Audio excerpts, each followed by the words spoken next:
90% of investors out there do not truly understand compound interest. And it's shocking because compound interest is key to becoming an intelligent investor and understanding the true value of a business. However, while researching this topic for this video, I searched through what felt like a million YouTube videos, and not one of them explained compound interest correctly. All the videos I looked at missed this one key thing about compound interest.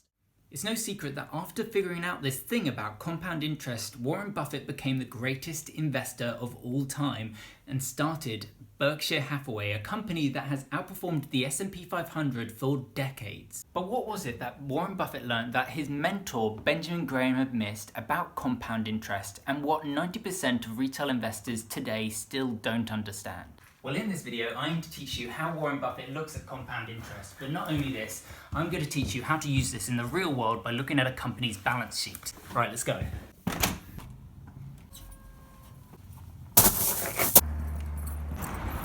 So where am I going right now? Right now, I am going to Greg's to explain compound interest the right way. What do you want? Can I get 12 bacon rolls? Yeah, sure. Cool, thanks. Are you HKG Watch Vitoro? Yeah. Oh, me and my boyfriend both like and subscribe to your channel. No way, is it helping? Yeah, mate, that's why I work in Greg's. Oh, I'm sorry about that. No, mate, it's actually why we work here. We live within our means, we regularly invest in the S&P 500, and soon we think we'll be able to buy our own home with cash. Oh, okay, great, cool. Can I get my bacon roll though, please? Okay, now I've got my bacon roll from Greg's, I'm heading back home so that I can explain compound interest to you the right way. Guys, I've just gone home and I'm now aiming to explain compound interest using this bacon roll and these other bacon rolls. But before I get into that, I have a problem. You see, last weekend I went to the casino and I won £50,000 in poker chips. So I know what you're thinking my problem is. You're thinking my problem is working out where to invest my money. Well, in this instance, you're dead wrong. Ever since I met this guy Greg, who likes and subscribes to my channel in this bakery, all I want to do is start a bakery called Greg's, and that's exactly what I'm going to do with my £50,000. So I start off the business with a £50,000 investment. However, over the course of the year, I have to spend money on things like employee salaries and bread rolls and bacon and butter. All of this comes under my capital expenditure. So even though my turnover is £100,000, I actually only end up with 10k on top of my initial investment. And that means I have a return on invested capital of 20%. Now you probably think you've worked out what the problem is yet, but you absolutely have not. In order to explain what the problem is, I'm gonna need to use the bacon rolls. But before we get to the bacon rolls, let's see how year 2 goes for Greg's business. Okay, so we're in the second year of running the business, and me, the owner, decided to spend 10 grand on a new TV and various other things that I enjoy. And during the second year, capital expenditure is the same. I have to spend money on employees and bacon rolls and all sorts of things. And turnover is again the same. We have the same amount of customers and the same amount of demand for bacon rolls, nice and simple. However, because I didn't need to reinvest the 50k again, I only needed to spend that once. This year, the profits are much higher. This year, I make £60,000 in gross profit. And for me, that's absolutely brilliant. However, you might start to guess the problem after I begin spending this £60,000 on myself. And so finally, this is where we're gonna need bacon rolls. By the way, guys, it's been a really long day filming this video and I haven't had dinner yet, and you have absolutely no idea how hard it is to try and not eat my inventory here right now. Okay, so what we want to do is, first of all, we want to forget about this example with chips and all of that and cash, and instead we are going to be investing with these. Okay, so you start off with one bacon roll and you start with two choices. You could eat it and then you would never have food ever again, or you could invest this bacon roll. If you're smart and choose to leave the bacon roll on the chopping board for a year, first the bacon roll will then disappear. Then, magically, 1 year later, the bacon roll will return, but also with another 20%. Now, what it looks like's happened is your investment has only returned you 20%, but actually, when you invested this bacon roll, it got sent out into the universe. You actually lost the bacon roll. And now that you haven't touched it for a year, you haven't actually just gotten 20% back, you've gotten a whole bacon roll back. Now, an interesting thing happens when you don't touch this bacon roll and you only eat the 20%. Let's see what happens now in year 2. In year 2, because you didn't have to invest the bacon roll again, you get 1 bacon roll, another bacon roll, and 40% extra bacon roll. Now, because I've got a whole extra bacon roll here, which is absolutely fantastic, this is exactly what I wanted, what I immediately do is I consume all of this. After all I needed was 1 bacon roll to produce this much bacon roll. Okay, so now let's see what happens in year 3 and, there we go, and year 4. Year 3, I get another 120% bacon roll, and I eat it again. And then year 4, I get another 120% bacon roll, and I eat it again. And this goes on and on and on. I only ever have a net worth of about 1 bacon roll at a time, even though my business can generate a free cash flow of 120%.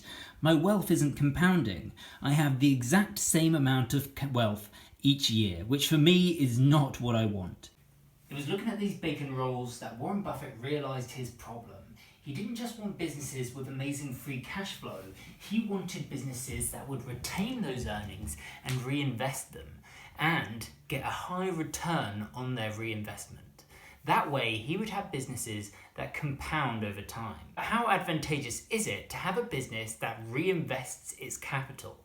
Well, I'm going to run this experiment again with bacon rolls, but I'm also going to show you how to find all this information easily on a company's balance sheet. Honestly, finding the information on how a business compounds over time on a balance sheet is really easy to do. However, in order to help you understand it, I need to show you how compound interest works using these bacon rolls. So let's go back over there and see them again. Okay, so year 1 happens more or less the same. I get 1 bacon roll and this 20%, and I eat the 20% again. However, year 2 comes around and I get the whole other bacon roll and the 40%. So this time, instead of eating the whole bacon roll and the 40%, I retain these earnings and I eat the 40%. So even though I could eat a bacon roll and still get food next year, I decide to just eat the 40%. And this is where it starts to get interesting. By the way, guys, a bacon roll in this example represents a Greggs bakery, and eating a bacon roll represents eating the profits from that Greggs bakery. But leaving a bacon roll on the chopping board represents building a new Greggs bakery. That's why in the first year you only get a little bit of profit from the bacon roll when you've done the initial investment, and the next year you get much more when you don't have to invest the money again in that bakery. Hope that makes sense. Back to the bacon rolls. In year 3, instead of just getting 1 bacon roll in return for the bacon roll that we have invested, we're actually getting return on 2 bacon rolls. Now, this bacon roll has only been sat here for 1 year, and so only returns 20%. However, this bacon roll here is returning 120%. So not only do you have this bacon roll coming back and bringing you 20%, you've got this bacon roll that's sat here and generated another bacon roll and 40%. Now you can see that the growth is starting to get a bit bigger, and even though you're only eating the remainders, you're starting to eat a little bit more as well, as you're getting 60% of a bacon roll. Okay, now we're going to skip to year 5. This is when growth starts to really take off. You get 3 bacon rolls returning 3 rolls, and then you also get 2 rolls returning another roll.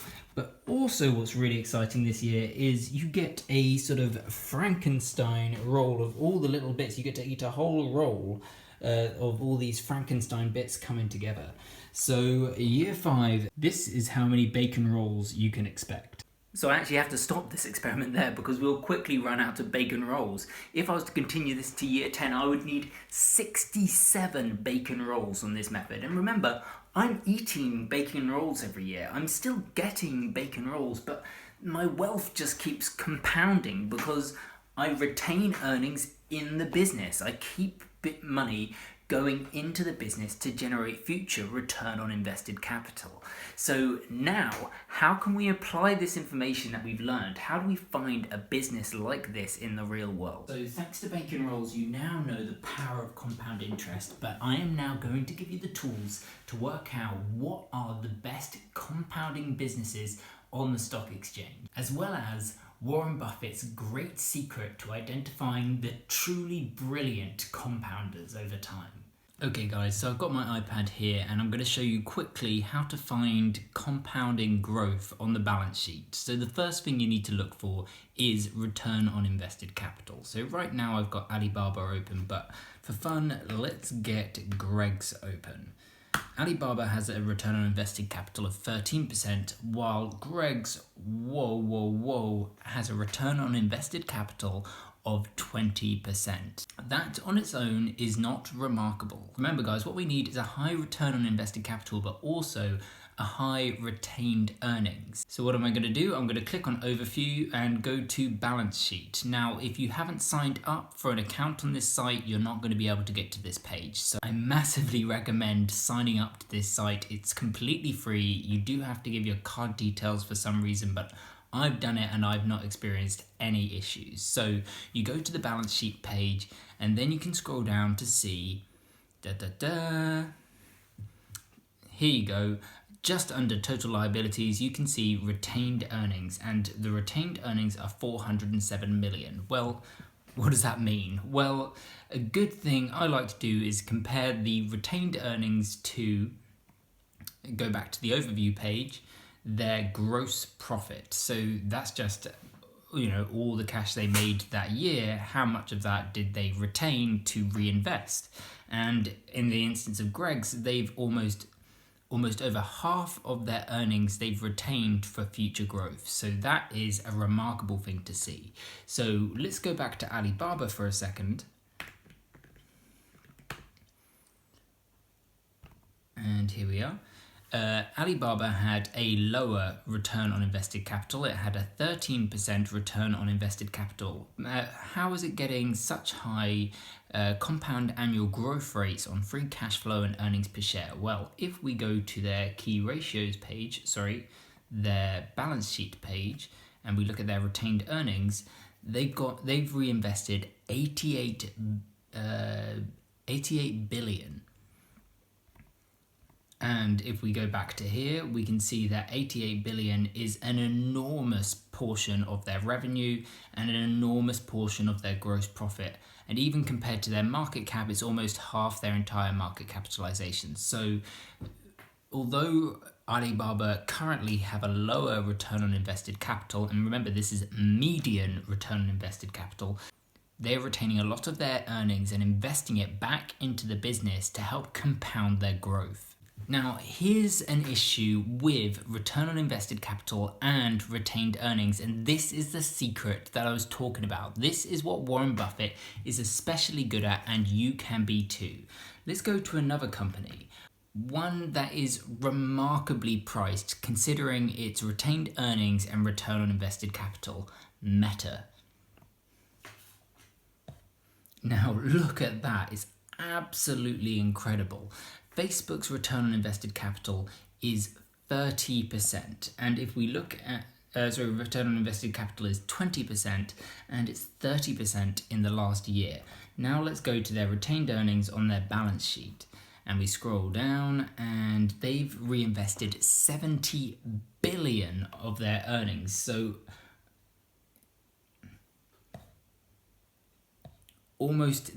So almost the entirety of their gross profit is retained earnings. So this is an enormous amount of money that Facebook have reinvested back into the business.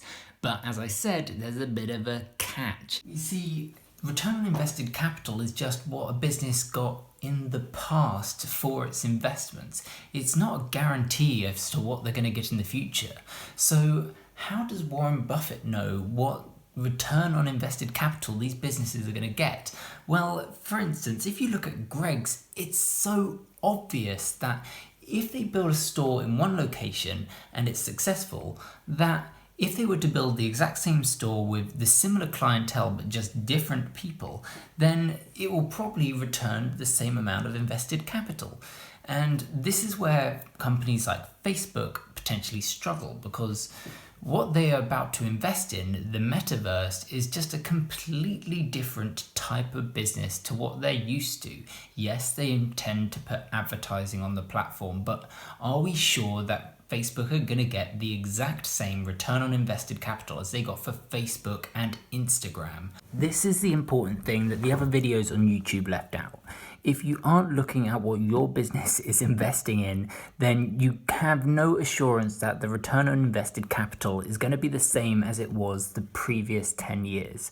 So even though that you can draw conclusions as to what it was in the past and you can project that into the future, you really need to just go into their investor relations document and just get a feel for how they are investing into the business. If they are doing the exact same thing they were doing over the last 10 years, then that's a good sign that their business is working and they're just continuing to expand, and you're going to get that compounding growth that we saw with the bacon rolls that worked so well. So I hope you enjoyed this video, guys. That's all from me. Good night.